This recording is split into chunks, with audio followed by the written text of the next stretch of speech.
Hey friends. Oh. Hey friends. Hey friends. Hey friends. Guys, happy Monday. Today is Monday and I decided to film an impromptu video because I'm sick. I'm super sick. Like real sick. How many times can a girl say sick? I've just said it way too many times. I'm very ill. And it took so much effort for me to look like this. So just imagine what I looked like before this.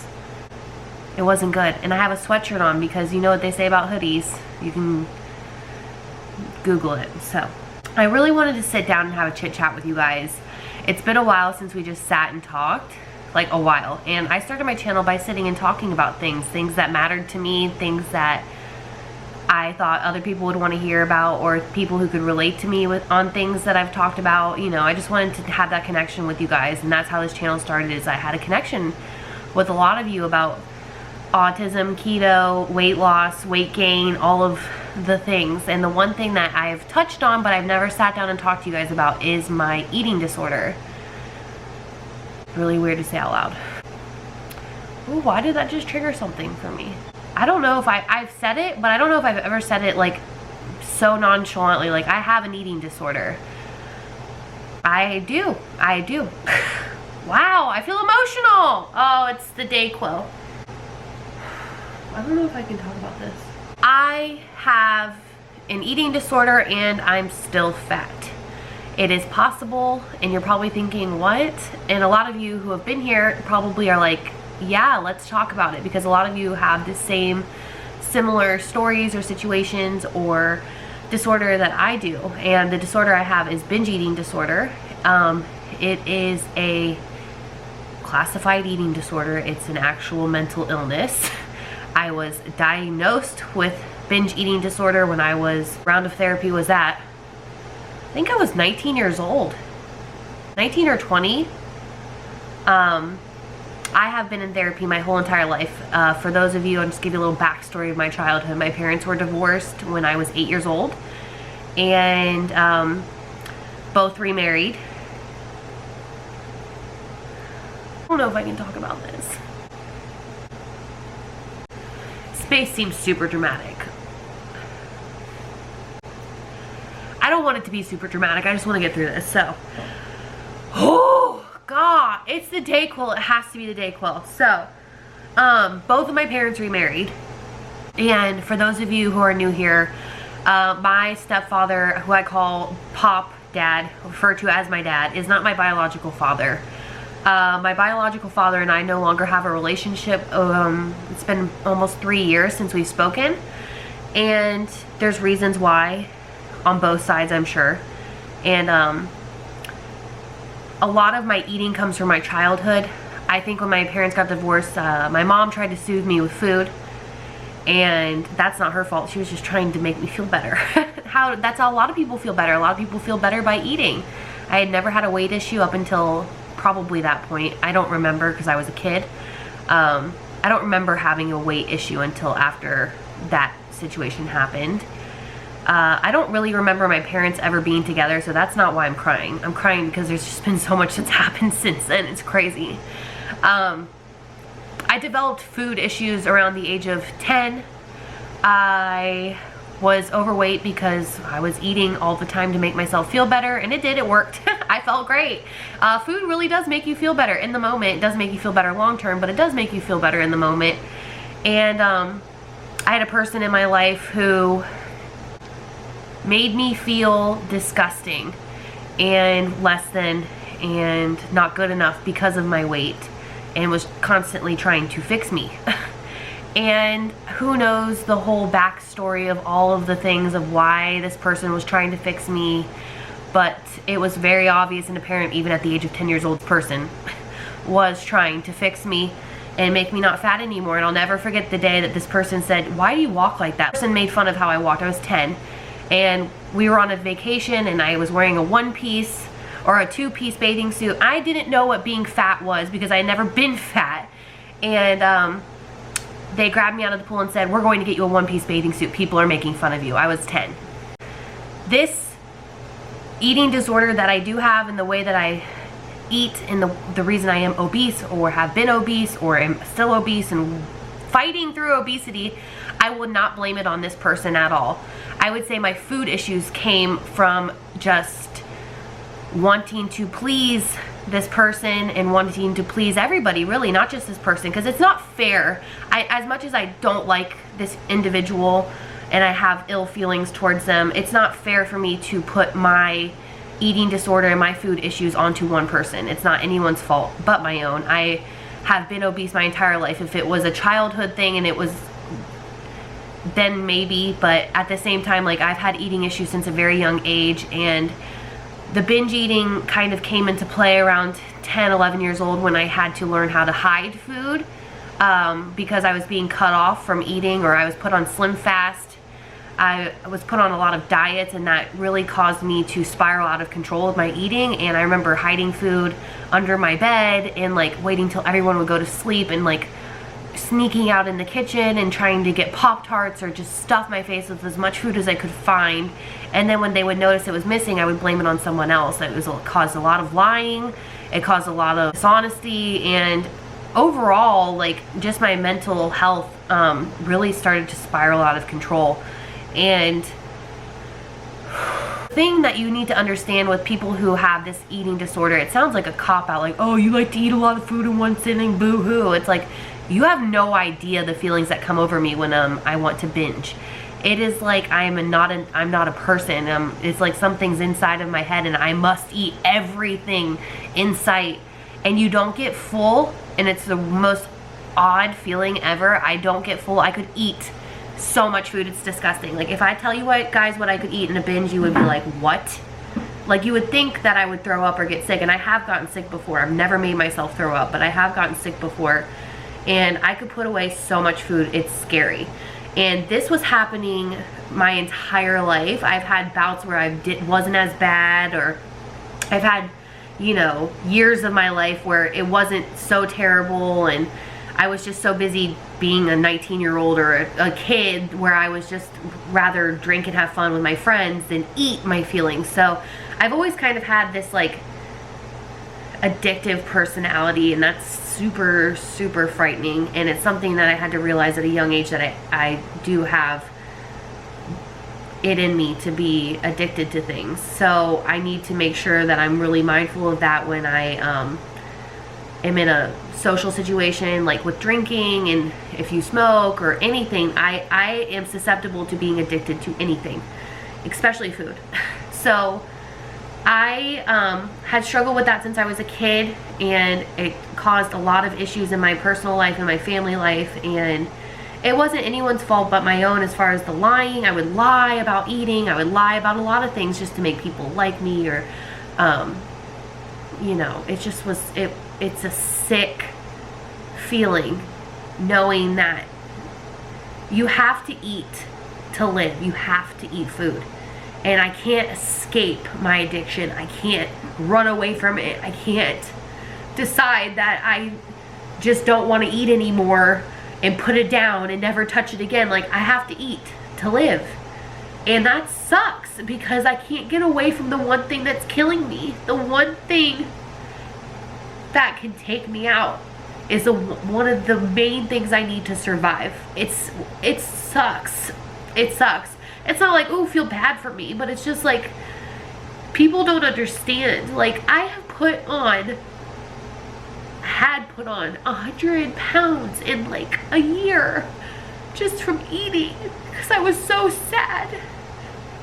I would go to bed every night just sick, couldn't breathe, laying down in my bed, not able to catch my breath because I had eaten so much food, and I'd hate myself.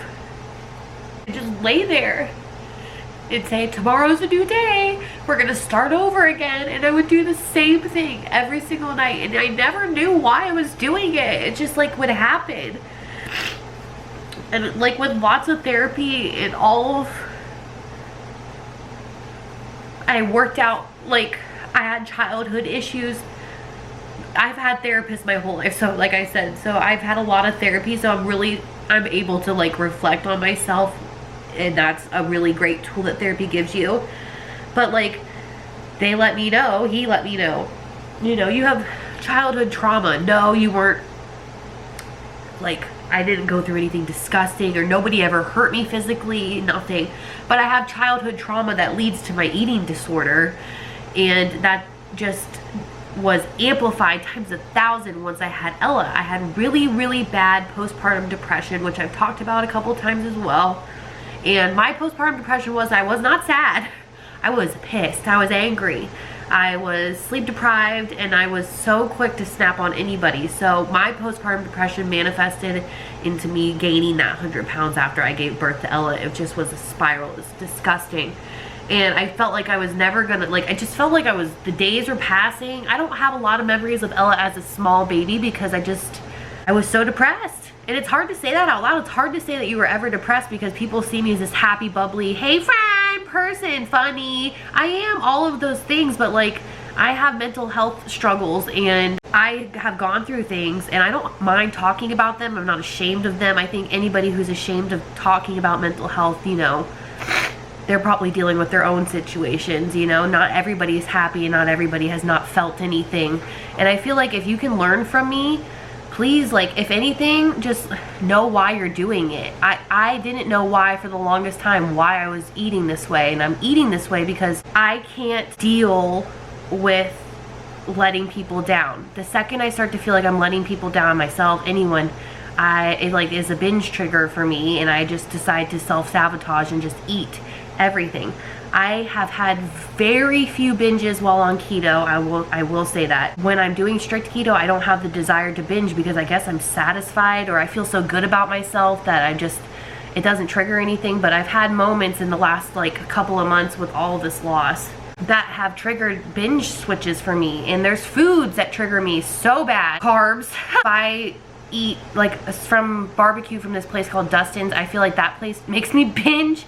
I don't know why. It's just like, there's certain trigger foods, and there's things that you have to really learn about yourself. I've kept a journal of all the things that when I do have a binge, I'll write down everything that I eat. I'll try to remember what I ate because I don't really know what I'm doing in the moment, but like, there's certain places and things and people who trigger me, and I've learned that I kind of have to stay away from those people, places, and things in order to remain stable in my eating habits. I've gone up and down on the scale for like 2 months now, and it's exhausting, and it's scary, and I feel like I'm letting people down. And then that's when the binge monster starts to creep in, and I'm like, oh well, screw it, might as well eat everything in the house. So this disorder is just, it's like this dark cloud that hangs over me all the time. I don't think about it every day, and it's like not like you should feel bad for me because there's a million other things that could be like terrible and awful, but like, you need to know where it's coming from. I don't think any child should be put on a diet at the age of 10 years old. I don't care how overweight they are. You can't make a child's weight the focus of any conversation, because it just is, you're setting yourself up, or you're setting that child up for failure. You really are. Long term, that's not healthy, because then it just causes a whole laundry list of things that follow. It's not good. If I had any advice as a parent, don't ever make your child feel like they need to be on a diet or make them feel like they're fat. I think that's where the downfall of my eating began. It's just like when I realized, like, oh, I'm fat. Better be on it. Like, I never knew what fat even was because I just didn't know. And that changed, and here we are. I don't even know if any of this made sense, but the things I do to cope with binge eating disorder is, like, when I feel a binge coming on, I immediately go through for a big tub of gum. I'm gonna show you. This is my favorite. I get all different kinds of the Mentos gum and a giant bottle of water. I had a binge moment last night, not for any particular reason that I can really think of other than I was stressed out, super stressed, and I wanted to eat. And I probably went through 3/4 of this gum. What I will do is I will put 3 pieces in my mouth. Yes, 3. Chew, chew, chew, chew, chew. Drink a ton of water. Once I lose flavor, spit it out, chew some more. Yes, this has some sort of carbs in it, I'm sure. Yeah, it does have carbs, but it has sugar alcohol. Whatever. this to me is better than actually eating and ingesting food that's not good for me. So I will chew as much gum as I need, and it usually lasts about an hour, the feelings of like, F it, I want to eat. And once those feelings pass, I'm like, oh, you made it, you survived. So that would be my #1 tip for binge eating, is like, when you start feeling the feelings coming on, just kind of try to get in your own head and be like, why are you feeling this way? I knew instantly it was stress. Okay, grab the gum. Grab the gum, eat as much of it as you can, over and over and over again. My jaw will hurt from chewing gum, and I will drink all the water, and it will pass. There is no way to like cure any eating disorder, I think, or any disorder really, like mental health issue, other than you have to work through it and feel the feelings and deal with it.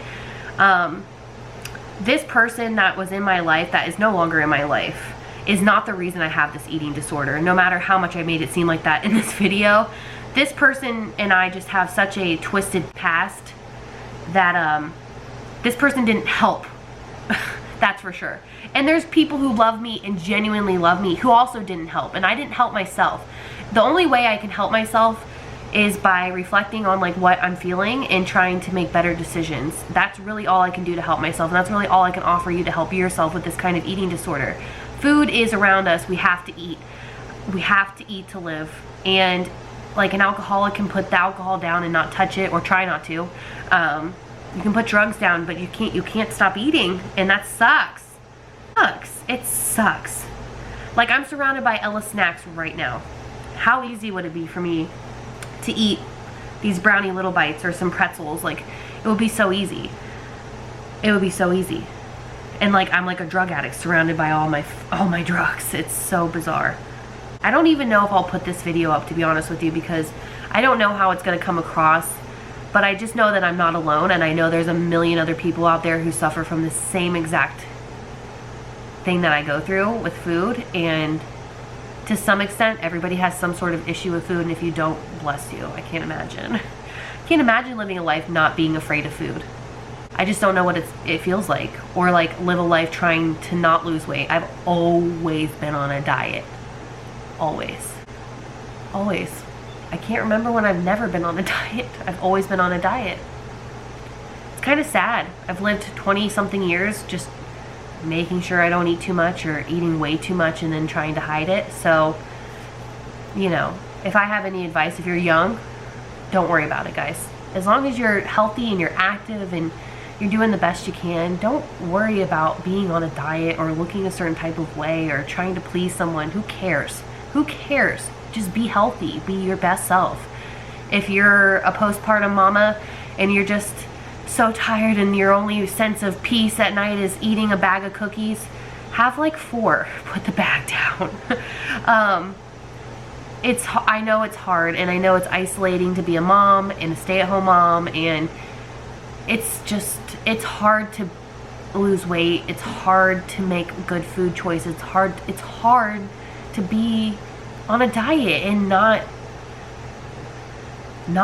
think about food. It's hard, but it's not impossible. And I really feel like with this way of eating, it's helped me a ton with reflecting on like what foods make me feel bad and what people make me feel bad. And if you need to get rid of people in your life to make you feel better, you need to do it. You just need to. It doesn't matter if they're helping you or if they're your family or if they're a friend. If they're not making you feel like you're a good person or making you feel good about yourself, you need to get rid of them because it's toxic.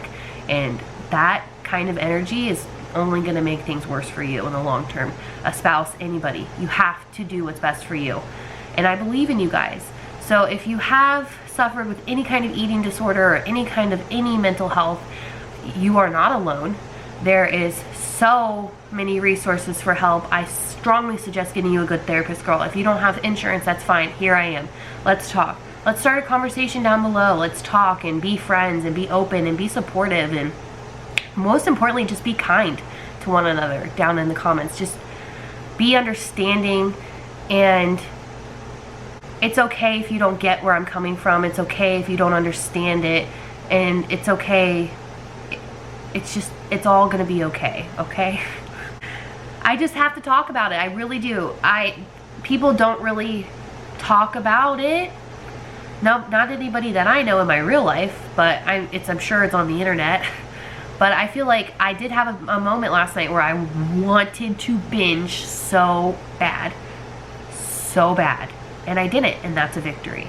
So, anytime you decide to, you know, choose yourself over food is a victory. And I believe in you guys, and you can do this. You can do this. If I can do this, you can do this. I promise you that.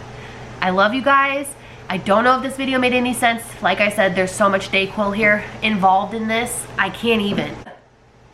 My mouth is drier than Sahara. And I just had to spill my guts out to you in a hoodie and a mom bun. Sue me! Yeah, that's that. I love you guys. And if you need a hug, here I am hugging you. I get it. I understand you. And I sympathize with you. And you are stronger than your addiction. No matter what your addiction is, you're stronger than it. You really are. So, until Wednesday, when we talk about how we survive keto, we'll talk again soon. Love you guys. Bye, friend. Oh, my back. Oh. I don't know if I should post this. Let's talk about it, so maybe I will. Who knows?